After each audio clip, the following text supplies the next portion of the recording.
नमस्कार, स्वागत है आपका। शुरुआत यहां पर जीरे के साथ कर लेते हैं क्योंकि अच्छी खासी तेजी यहां पर अब भी जारी है। ऑल टाइम हाइज पर यहां पर जीरे में कारोबार होता हुआ नजर आया है। अगर बात करें यहां पर प्राइसेस की तो 52,000 के इस तरफ यहां पर निकलते हुए नजर आए हैं। हमारे साथ इस पर बात करने के लिए हमारे गेस्ट मौजूद हैं। क्या ये खरीदने के तरीके हैं या खरीदने के लेवल्स हैं, इन पर हम बातचीत यहां पर करेंगे क्योंकि कल 6% की तेजी के बाद आज फिर जीरे में यहां पर बढ़त है। जीरा ही नहीं, हल्दी में भी यहां पर एक तरफा तेजी है। हमारे साथ हैं IIFL सिक्योरिटीज के अनुज गुप्ता, chartandtrade.com के फाउंडर विकास बगारिया, मनोहर सारदा फूड्स के डायरेक्टर हार्दिक सारदा और मीर ट्रेडर्स के ओनर किशोर शाह। हमारे साथ जुड़ेंगे NCDX के chief business officer Kapil Dev भी। लेकिन जीरे से ही शुरुआत करते हैं और यहां पर जानने की कोशिश करते हैं कि यहां से अब प्राइसेस किस ओर जा सकते हैं। किशोर जी नमस्कार, कैसे देखते हैं आप ये करंट जीरे के प्राइसेस? 52,000 के ऊपर के स्तर, 2 दिन में तो ऐसा क्या हो गया कि 6 से 8% की तेजी यहां पर जीरे में देखने को मिल रही है? नमस्कार मनीषा जी। मैंने आपको पहले भी लास्ट टाइम भी बताया था कि जीरे में इस बार तेजी कंटिन्यू रहेगी और आगे भी बढ़त रहेगी, क्योंकि इस बार क्या है कि जीरा का प्रोडक्शन तो कम ही हुआ था, साथ साथ में पुराना स्टॉक भी अभी थोड़ा धीरे धीरे कम हो रहा है और अराइवल नहीं बढ़े। मेन कारण यही है जीरे में बढ़ने का कि जो आवक बढ़नी चाहिए वो अभी तक नहीं बढ़ रही है। उसकी वजह से डिमांड अच्छी है, अभी डोमेस्टिक डिमांड बहुत ही अच्छी है।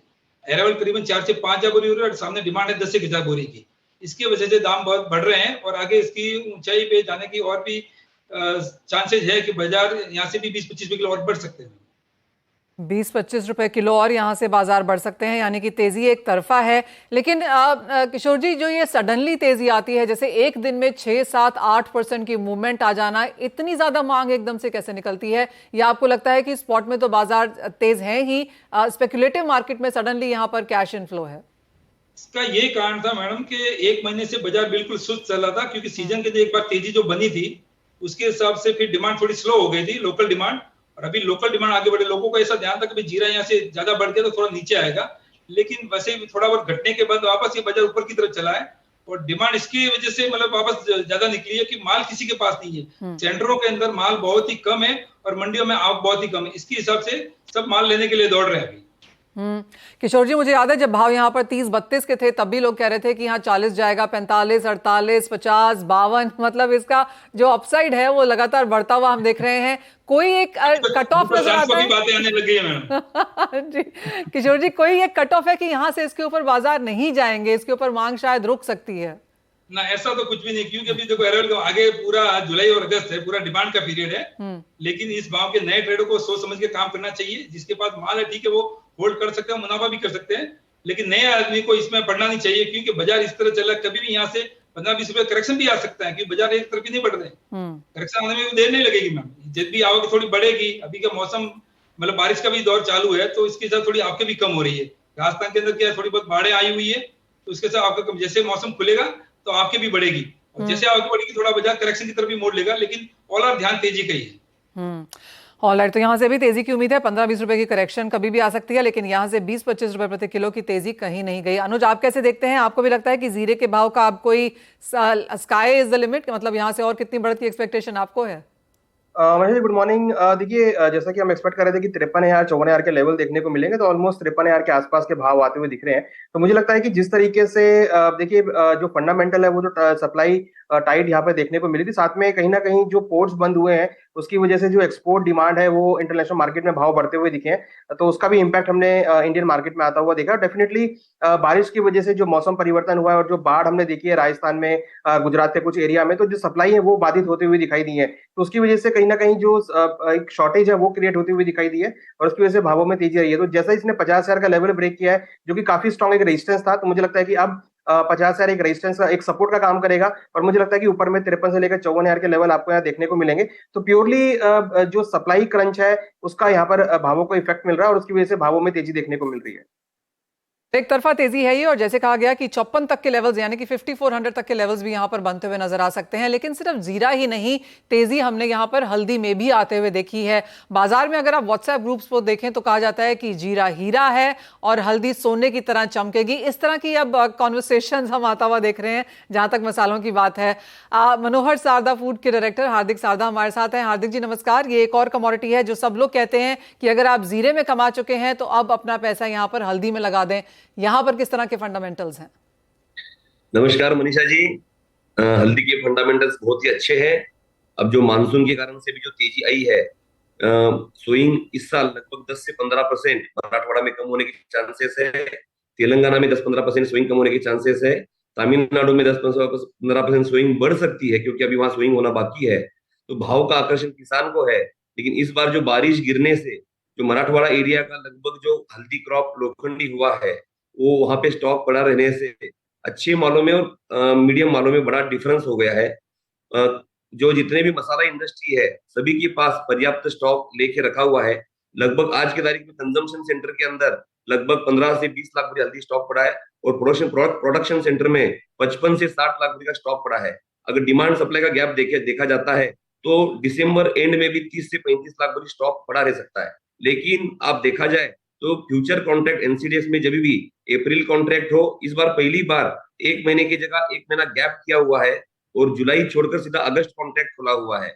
तो उस कारण से हल्दी में एक अच्छी बात है कि लंबे कॉन्ट्रैक्ट में जो आर्बिट्राइजर है या जो तेजी मंदी करना चाहता है, उसके लिए एक सुनहरा मौका है कि जैसा अप्रैल में भी स्पॉट रेट से लगभग 20% ऊपर फ्यूचर कॉन्ट्रैक्ट चलते रहता है, उसी धरती पर अभी भी यहाँ अगस्त कॉन्ट्रैक्ट लगभग 15 से 20% स्पॉट रेट से ऊपर चल रहा है। और इस अभी जो एक्सपोर्ट की डिमांड है, ईरान का हो या बांग्लादेश की हो, वो पिछले साल के मुकाबले डिमांड काफी कम है, लेकिन डिमांड निकल सकती है। तो उस कारण से बाजार में जो फिजिकल में, मैं पिछले बार भी यही कहा था, फिजिकल में ज्यादा मंदी है नहीं, लेकिन फ्यूचर कॉन्ट्रैक्ट स्पॉट से बहुत ऊपर चलने से उसमें काम अभी करना यह थोड़ा सा अपने को मुश्किल हो सकता है। डिलीवरी जो लगने का जो एनसीडीएक्स का प्लेटफॉर्म है, वहां पे भी अभी डिलीवरी लगना चालू होगी, क्योंकि स्पॉट से 15 से 20 रुपया किलो ऊपर चल रहा है। तो लगभग जिसको मुनाफा खाना है, लगभग ये 15 दिनों में 20% की तेजी आ गई। 78 का भाव था, 93 है। तो इसमें कहा ना कहा मुनाफा वसूली जरूर इसमें आ सकती है, और यह भाव आने वाले समय में किसान को अट्रैक्शन भाव है, तो किसान की इसमें सोइंग भी बढ़ सकती है। लेकिन इस साल अगर देखा जाए, यह एक अच्छा भाव है। जिनका स्टॉक पिछले साल नुकसान का था, वह भी मुनाफा वसूली इस भाव में आ सकती है। 75 के नीचे की मंदी नहीं है, 95 ऊपर का पूरा भाव यह अपना माल मुनाफा वसूली करके इसमें अभी टेम्पररी बाहर निकलने जैसा है। ऑल राइट, यानी कि 75 के नीचे फिलहाल हल्दी के भाव जाते हुए नजर नहीं आते, और क्योंकि भाव ऊपर हैं तो लोगों ने एक्सचेंज पर डिलीवरी भी लगानी शुरू कर दी है। आपके सामने एक्चुअली वो चार्ट लेके आना चाहेंगे, क्योंकि जनवरी, फरवरी, मार्च, अप्रैल में हमने हल्दी में बहुत ज्यादा मूवमेंट नहीं देखी। एक्चुअली किसी किसी महीने में तो गिरावट के साथ भी कारोबार था। जो ये तेजी है, जैसा कि आप देख सकते हैं, मई के महीने में शुरू हुई 19% की बढ़त, और जून में अब तक हमने यहाँ पर 12% की तेजी आते हुए देख ली। और जैसे हार्दिक शारदा जी कह रहे हैं कि यहाँ से बढ़त है। अनुज, ऑन द चार्ट्स कैसे नजर आते हैं प्राइसेस? मनीषा जी, बिल्कुल जीरा के साथ साथ टर्मरिक और कोरिएंडर के अंदर हमने अच्छा मोमेंटम देखा, जहां पर टर्मरिक अगर आप देखेंगे तो कॉन्ट्रैक्ट हाई के ऊपर ट्रेड कर रहा है। और जिस तरीके से जो अब अगस्त अगला कॉन्ट्रैक्ट वो अगस्त का कॉन्ट्रैक्ट है, जो कि करीबन 9,368 के आसपास चल रहा है, तो मोमेंटम यहाँ पर पॉजिटिव होता हुआ दिखाई दिया है। पहले हम देख रहे थे, अगर आप आज से 3 महीने पहले की बात करेंगे तो काउंटर में बिल्कुल वॉल्यूम्स नहीं थे, बट अगर आप देखेंगे तो वॉल्यूम भी यहाँ पे बढ़ते हुए दिखाई दिए, और ओआई भी यहाँ पर बिल्डअप होता हुआ दिखाई दिया है। तो इसका मतलब कहीं ना कहीं जो पोजीशंस है वो यहाँ पर स्टैंड अप होती हुई दिखी है, और कहीं ना कहीं जो फंडामेंटल साइड है वो यहाँ पर आप पॉजिटिव होता हुआ दिख रहा है, क्योंकि कहीं ना कहीं जो डिमांड है वो यहाँ पर थोड़ी सी बड़ी है, कहीं ना कहीं लोअर लेवल पे खरीदारी देखने को मिली है। तो मेरे हिसाब से अभी टर्मरिक अच्छे मोमेंटम में है, और मैं एक्सपेक्ट कर रहा हूँ कि जल्दी ही आपको अगस्त तक में 10,000 तक के लेवल आपको टर्मरिक में देखने को मिल सकते हैं। तो मोमेंटम वाइज पॉजिटिव दिख रहा है टेक्निकल चार्ट्स पे, और स्ट्रेंथ टेक्निकल चार्ट पे भी दिख रही है। ऑल राइट, यानी मसालों के साथ में किसी का यहाँ पर कंपटीशन है ही नहीं, एक तरफा तेजी यहाँ पर देखने को मिली है। फंडामेंटल जैसे आपको इंडस्ट्री ने बताया काफी पॉजिटिव हैं, और जैसे अनुज बता रहे हैं on the charts as well, यहाँ पर मसालों में खरीदारी की ही फिलहाल स्ट्रैटेजी बनती हुई नजर आती है। ये तो बात हुई मसालों की, लेकिन एग्रीकल्चर कमोडिटीज में एनसीडीएक्स की तरफ से एक और पहल है। आज यहाँ पर ग्राउंडनट यानी कि मूंगफली का वायदा भी लॉन्च हो चुका है। हमारे साथ एनसीडीएक्स के chief business officer Kapil Dev मौजूद हैं। कपिल नमस्कार, कैसा रहा लॉन्च यहाँ पर? जहां तक मेरी यहाँ पर मार्केट पार्टिसिपेंट से बात हुई, ऑफ कोर्स काफी एंथुजियाज्म था, इंतजार भी है, बुआई का समय है, और हमने देखा भी है कि मूंगफली के प्राइसेस पिछले एक साल में तेजी भी दिखाए हैं, तो फंडामेंटल्स भी ऑन द पॉजिटिव साइड है। लेकिन अब तक आपके सामने कैसा रहा फीडबैक, और अभी कैसा ट्रेड है? थैंक यू मनीषा जी, बड़ा इंटरेस्टिंग डिस्कशन है, मैं पूरा सुन रहा था। पीनट मसाला डिस्कशन, पीनट देखिए, हमने जैसा कि आपने बोला बहुत ही एक्टिव कमोडिटी है, सेकंड लार्जेस्ट ऑयल सीड है जो इंडिया में प्रोड्यूस होता है, और वॉलेटिलिटी पिछले 2-3 सालों में काफी इंप्रूव हुई है। तो बेसिस फीडबैक, और चूंकि हमारे पास ऑयल सीड के सेगमेंट में अभी कोई कॉन्ट्रैक्ट भी नहीं था, उसको एनालिसिस करते हुए, मार्केट नीड को अंडरस्टैंड करते हुए और मार्केट के फीडबैक पर ही हमने ये कॉन्ट्रैक्ट लॉन्च किया है। ट्रेडिंग आज से शुरू हुआ है और अराउंड 7,000 की रेंज में प्राइसेस आज ओपन हुए एनसीडीएक्स फ्यूचर्स में और 100 एमटी के लगभग ट्रेड और ओपन इंटरेस्ट दोनों हमें बनता हुआ दिख रहा है।